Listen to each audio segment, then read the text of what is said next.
Hey everyone, and welcome to my channel. Today we're going to be talking about watercolor. So watercolor is one of those mediums that I am not super familiar with. I don't have a ton of practice with it outside of the very basics. Like, I've done projects with kids using watercolor because most of the time that's the easiest thing to work with. It's the most available, it's inexpensive, and it's very easy to clean up, and we don't have to worry about things on clothes.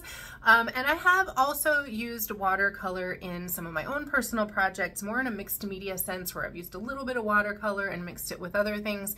And I understand the techniques. I've taught the basic techniques and all those things, but I don't really have experience in applying it as a medium in and to itself, in and of itself. I haven't ever done anything that's strictly watercolor focused, I guess I should say. So I'm not really very confident in using watercolor as like in a way of creating a completed artwork on its own that's beautiful, where I know how to apply the techniques and use the techniques in a way that I'm going to get a result that I'm really happy with. So all of that being said, I decided last week that I'm going to start experimenting with it and playing around with it. And so I'm just kind of trying some different techniques, and I'm going to share those with you today, because I also realized that the reason I haven't started with watercolor is because I'm so intimidated by it and I'm kind of scared of it, which drives me nuts because I'm always telling people not to be scared, like to just play and experiment and do the thing. And so that's a big part of what we're going to be doing today. So here I have my initial experiments that I started with last week. I said, you know what? I don't know what I want to do. Let's play with the watercolors. So we went to the Science Center a few weeks ago, and I took some pictures of flamingos. So I went by that and I did this lovely little flamingo. So I used a micron pen on this because I wanted to see how it would hold up with the water base. And then I have these little plants on one of my t-shirts for my pajamas, and I used colored pens for this, which are water-based, so I knew that they would blend, but I wanted to see how that would hold up as well. So again, just experimenting, and a donut that was kind of a fail. It was the last thing I did, and I had kind of lost interest at that point, but also playing with sort of wet on wet techniques over here and experimenting with the brush shapes to see, you know, how the color would lay down with different brushes, because again, it's not something that I'm super familiar with. I haven't really done much with it. And then I went all out and found an image of elephants because they're my favorite. So I drew this image of the elephant mama and the baby, and I used, let me see, I used a micron pen to sketch it out, which is why there are some wonky parts. It's not perfect. It was really just intended as a doodle. And then I went in with the watercolors that I have. It's just a small watercolor palette. And then I went back over it again with some watercolor pencils that I have. So just kind of playing with the colored pencils and then going back in again as well, and just sort of emphasizing some of the areas so that it would be more defined. Really just playing with the background to see how the watercolor would lay down, how it would blend, how it would mix, all of those things. And then finally, I did this mandala. So this again, I think, let's see, I started with just a pencil outline. I wanted to see how that would show up, and there is a spot somewhere. Let me see if I can see it. I think right here. Well, I probably took you way off somewhere in the distance for a second. So you can see where the pencil does come through, just a regular lead pencil. And I layered the watercolors. I also went back in with the watercolor pencil, and you can see where there's some heavier lines and so on. And this is just, again, experimenting with the brush shapes and how it would lay the color down. And then I did go in right here on these places with a paint pen, just to add a little extra emphasis. This is actually watercolor as well. So these are all the black watercolor, which I thought was interesting because it did lay down really opaquely, which was great. And then this was kind of a little blurb, and I added colored pencil, the watercolor pencil. And so just kind of experimented around with it.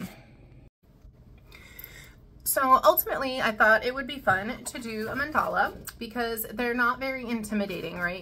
You lay down the shapes and you create repeated shapes, and it can be very comforting, very relaxing, very soothing. And I feel like watercolor, for the most part, that's sort of the vibe that that whole medium gives to me. I usually work with acrylic. I've been working with acrylic for so many years, and I love it because especially when I started, it was inexpensive. It was accessible. I knew how to mix the colors. That is what I have done for decades. And so I'm very familiar with it. And I am ready to sort of branch out and start trying new mediums, sort of stretching myself a little bit as well and get out of that fear factor. So I thought it would be fun to do a mandala with watercolor, and I will take you through some ideas and techniques, but always I want everyone to do their own thing. You don't have to create it exactly the way that I do. You don't have to use the exact same materials that I use. I just want you to kind of loosen up and get the idea of experimenting with a new medium, or even with any kind of art in general, to just not worry so much about the end result and worry about what it's going to look like, but kind of playing with what the materials will do, how combining different materials will work, and just enjoy the experimental process with it. And don't get too much in your head. Like, this is not something where we're gonna be taking notes. I have always found really that when I'm doing things like this and I'm just like, oh, how will it react with pencil? How will it react with, you know, a pen or a paint pen or this or this or this? Those are things that you just sort of take into your subconscious art brain, and they will be there when you need them, when you are working on a project. Those things just sort of come to the forefront, and you're like, oh, remember that time when blah, you know, and it's not even that conscious. So just flow with it, go with it, and let's see what kind of cool mandalas we can make today. Okay, so first things first, I am going to be working down here. I'll bring my my light down so it'll be a little bit better lighting so you can see more clearly. But let's get into our materials. So I am using this Fabriano watercolor paper. It is cold press, and that is what I used for both of these.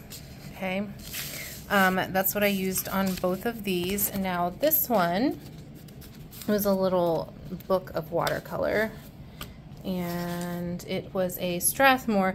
This one also cold press, but the texture seemed a little bit different, which was interesting to me. So as I continue to play with these things, so this one I felt like the paint laid down, like absorbed into the paper a little easier, so you can kind of see the texture, and then this one you can really see where the texture is more raised. So this one, if I really wanted like this blurry effect, I had to put the water down first. So just something to keep in mind as we do this, depending on the paper that you have. And this is pretty, this is high quality watercolor paper. I've had it in my cabinet for a while.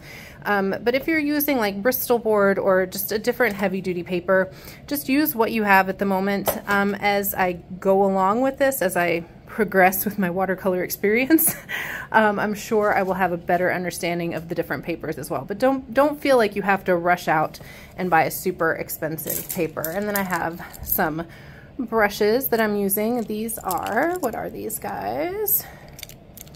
Let's see, trying to do this one-handed because of course I left everything else upstairs at the moment. So these are Soho. So these are just Soho Urban Artist brushes in some different sizes. I got these at Jerry's Artarama. They are not expensive. They are going to definitely serve my purpose for what I'm trying to do. Again, you can just make things work. I'm just saying, don't feel like you have to rush out and spend hundreds of dollars on art supplies to get started on anything. And these are some Derwent watercolor pencils that I have also had for a long time. Like, I mean, years and years. This is one of those things where I was like, oh, that could be fun, and then I never did anything with them. One of them is missing. I don't know who. I have no idea. But I did pre-sharpen them all for today's purposes. And as far as the watercolor goes, this is just a little watercolor palette. If you've watched the videos where I did stuff with the kids, I used this one.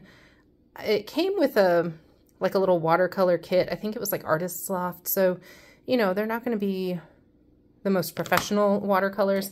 And then I have this little koi kit as well that has seen some things, been through some things.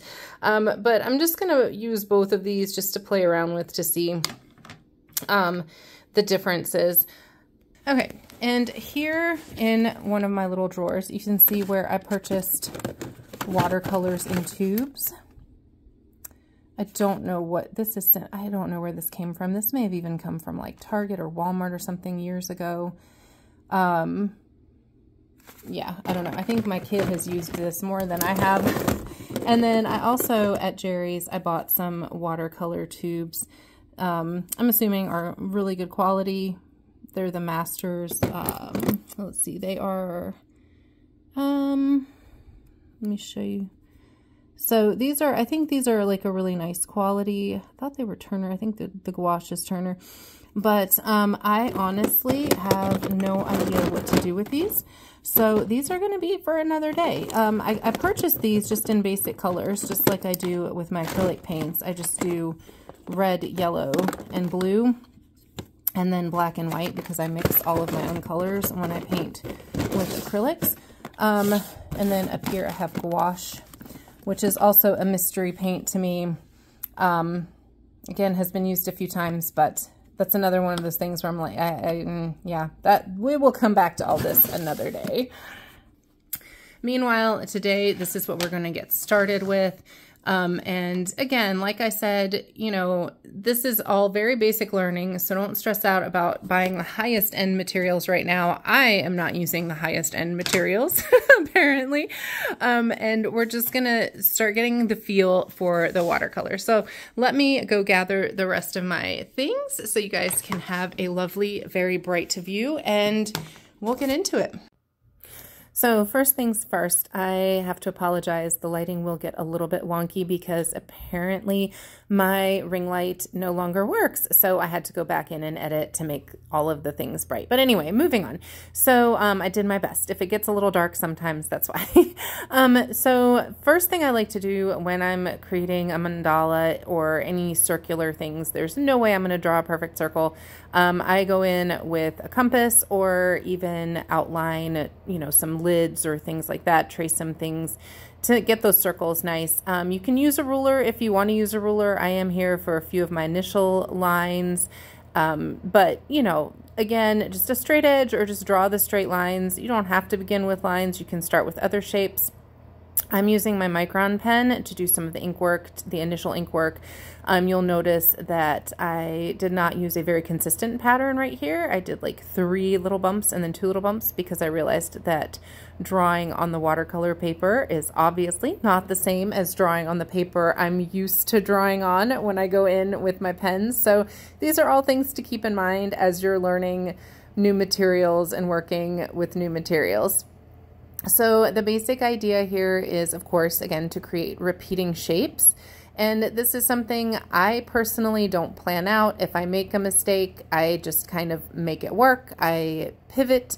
I decide to go in a different direction with it. But I think that's one of the fun things about doing a mandala project is that you really just kind of can tune into your intuition. You know, listen to some soothing music, listen to someone, you know, speaking. Whatever your vibe is, listen to a TV show. I do that sometimes too. And just kind of let the shapes come out. There's no right or wrong here by any means. So I'm going to go in first with all of my ink work and then transition into these pens. So again, ink, but remember these are the pens that I showed you earlier. These are the water-based pens. So when the water hits them, they will start to kind of feather out a little bit. So they're not going to stay as crisp as they are when you first draw them on there. So whatever materials you're using, be aware of that. If they're water-based, you know, they're going to react to the water, obviously, right? You're going to reactivate the ink with the water. But I'm going to show you in a minute how I kind of use that as well to kind of play around and see what kind of effects I can get just from adding water to the ink. So adding a little bit of color in there. And then now we're going in with those Derwent watercolor pencils. So I'm coloring in a few places here just to show you, you know, when you do use the watercolor pencils, how they will react if you just lay the color down and then add the water to it. outlining in a little bit of purple here, and color choices also, let that be intuitive. Don't get too much in your head about it. Again, if you make a mistake, you can just pivot and turn it around, make it a little bit better. use it as a happy accident, right? So using the watercolors now, I'm going in with watercolor, laying down color just to start filling in some larger spaces. So here I am just using the wet brush into the pan of paint and laying it down. Now this is a really, really pale yellow color, so it's going to be pretty transparent. Here I'm going in with just a wet brush, a clean wet brush, and adding it over top of the watercolor pencil that I laid down, which was also very, very light color, but you can see where the ink starts feathering out a little bit too. So I like that effect. Obviously, if you're going for a really crisp design, that might make you absolutely bananas, but I intentionally did that. I like the idea that it's going to be a little bit wobbly. And then you can see how much richer the colors come out on those places where I put the darker color pencil and added the water over top. So again, just going in with the water and into the pan of paint and with a different color. One thing I did notice as I was working with these the other day is that some of the colors are just sort of more, I don't know what the right word, I want to say opaque and translucent. Like obviously they're watercolors, they're going to tend to go to translucent, but you can see how that red really goes on nice and rich. And then the black color as well ended up being very opaque, which was kind of surprising to me. So here I'm doing a little bit of water first, and then doing the wet brush into the pan of paint. So you can see how that creates a more sort of like, I don't know what the word I'm looking for is, a little bit of a softer, I guess, feel for it. Going in with the color pencil to add a little bit of accent around those edges, and then you can really see that difference between the wet on wet technique with the watercolor and then that color pencil. And the more water that you add to the color pencil as well, it is going to also be, it's going to water down the paint, right? Obviously. So it's going to create a lighter effect. And here I'm going in with the yellow, and this is what I was talking about. So this is just the wet brush into the yellow paint. And you would think that the yellow, it's kind of a yellow orange, would end up being a lighter, more translucent pigment than the red that I had put down before for those petally shapes, but it's actually pretty opaque, which I'm kind of here for. So just taking where I outlined that pencil and adding some water and sort of dragging it into those shapes, that's also an option. And then going back over that still sort of wet, damp paint with the color pencil to darken it up, just to see what it'll do. Came out okay in some places, a little heavy in other places. So going back in with the water, and that's really what this is all about. It's just see what the materials will do, see where they will go. So again, just wet brush into the paint, onto the dry paper, fill in all those areas. And this was also kind of a nice color.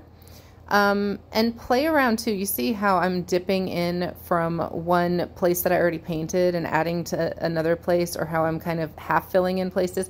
So I did that because I felt like the paint was a little too heavy in some of the places. And so I'm just sort of spreading out the goodness, I guess, sharing the goodness among especially those smaller, tiny places, right? And that's going to kind of help prevent a little bit of that bleed over into the other shapes as well. Although I have to say, I was pleasantly surprised. I think the ink from the Micron pen does create, even though it's a really fine line pen, kind of creates a nice little barrier. It does prevent a little bit, but you do have to be cautious because obviously the water is going to want to bloom out and spread out across the page.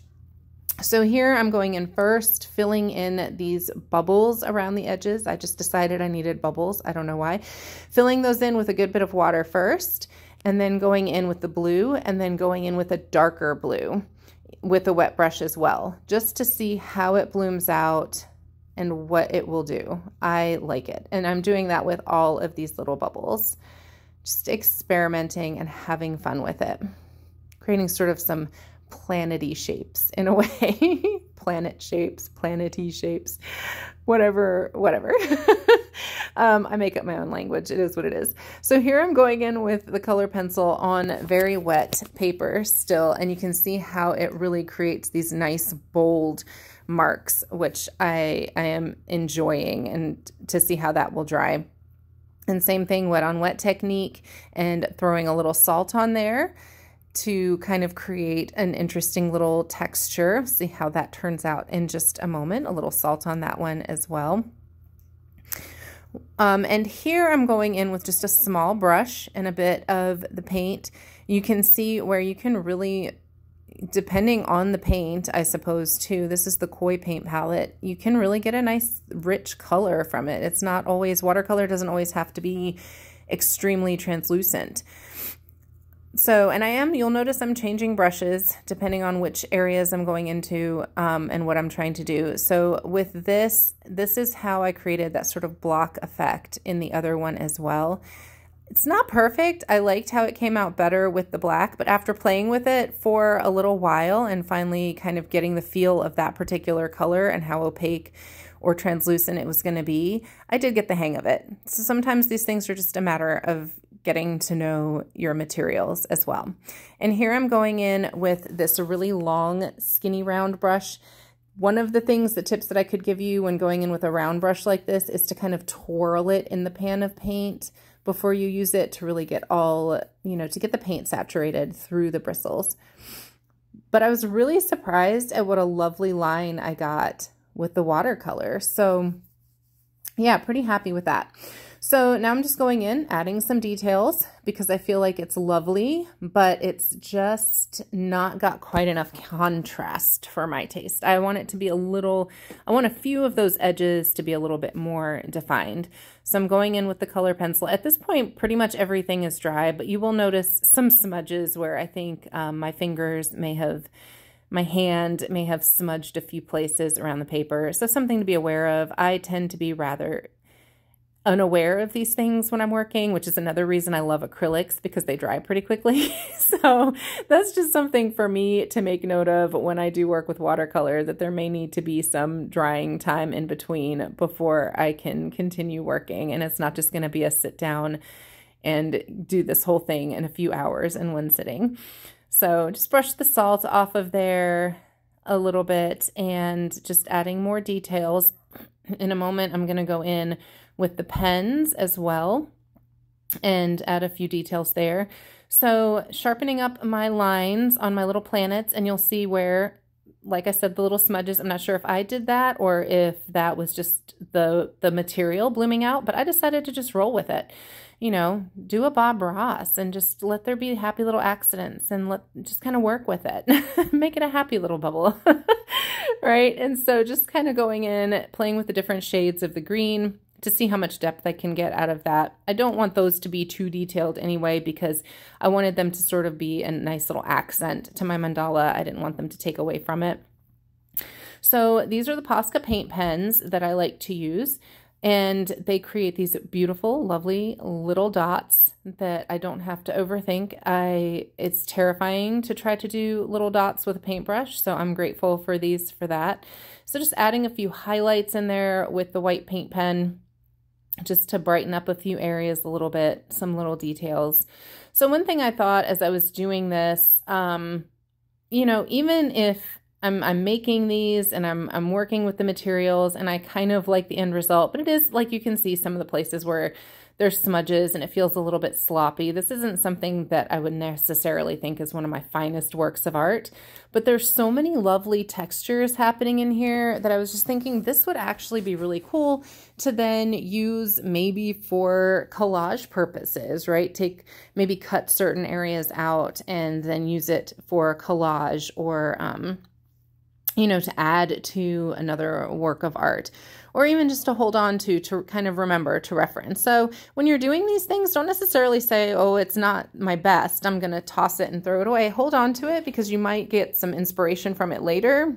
You might look at it and say, oh yeah, I like how these colors work, or I like how these patterns work, and this could be different, and use it in that way, or even to just remind yourself of how you use the materials. Because if you're like me, these are things that are easily forgotten.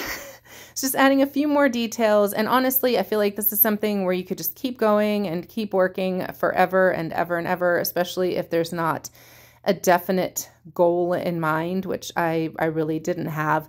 And I think this little part right here where I just kept working and working, and I finally got to a place where I was like, oh, I think I'm starting to ruin it now. So let's just call it a day.